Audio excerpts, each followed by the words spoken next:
আচ্ছা, আপনার কাছে একটা প্রশ্ন। বাংলাদেশের খেলা নিয়ে আপনার কতটুকু ধারণা? বাংলাদেশের খেলা নিয়ে এতটুকু পরিমাণে আমার ধারণা আছে যে বাংলাদেশের শান্ত লিটন যতদিন থাকবে ততদিন বাংলাদেশে তো উন্নত হবেই না। তারা আরো ক্রিকেটকে ধ্বংস করে থুয়ে যাবে।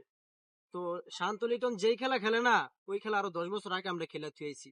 আমার হালার করে হালারা কি খেলে, এই খেলা তো একটা ছোট পোলা বাইনা দেখা দিল সেও পারবো খেলা খেলতে। এই খেলা আমরা তো বাদই দিলাম। তো আপনারা এই ছেলেটাকে দেখছেন না? আসেন আসেন দেখাই তো ছেলেটাকে।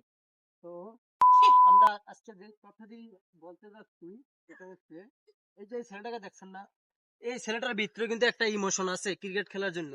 তাদের ভিতরে বাংলাদেশ টিমে যতজন প্লেয়ার আছে তাদের ভিতরে একজনও নাই এই ছেলেটার নাই ইমোশন। তো তোমাকে যদি জাতীয় দলে চান্স দেওয়া হতো, তুমি কি তাদের থেকে অনেক ভালো খেলতে না? দেখছেন, এও কিন্তু ভালো খেলতো তাদের